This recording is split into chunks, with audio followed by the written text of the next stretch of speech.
Hi మిత్రులారా, ఇంటి ఫుడ్కి అలవాటు పడినటువంటి నాలాంటి వాళ్ళు బయట ఫుడ్ ఇప్పుడు యాక్సెప్ట్ చేయలేరు. ఎందుకంటే ఇంత రుచికరంగా ఇంట్లోనే చేసి పెడుతున్నప్పుడు చూడండి, ఈ పెసరట్టు చూడండి ఎంత వేడి వేడిగా పచ్చిమిరపకాయ ముక్కలు, అల్లం ముక్కలు, ఉల్లిపాయ ముక్కలతోటి కమ్మగా కొంచెం నెయ్యి కూడా వేసి కాల్చినటువంటి ఈ పెసరట్టు టేస్ట్ ముందు దీనికి కాంబినేషన్గా ఉప్మా తాలింపేసి ఆ ఉప్మా కాంబినేషన్తో నంచుకు తింటే అదిరిపోతాయి. దీనికి తోడు ఎక్స్ట్రా లార్జ్ అంటే ఈ కారపొడి, అంటే ఈ కారపొడి కొంచెం స్పైసీగా అవిసి గింజలతో చేసినటువంటి ఈ కారపొడి నంచుకుంటే హెల్త్ బెనిఫిట్స్ ఉంటాయి. మనకి రుచికరంగా ఎంజాయ్ చేస్తూ కూడా తినొచ్చు.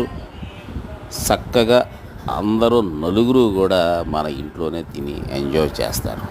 బయట ఈ టేస్ట్ రాదు. కాబట్టి ఇంట్లోనే చేసుకుని ఎంజాయ్ చేస్తూ తినండి, ఆరోగ్యంగా ఉండండి.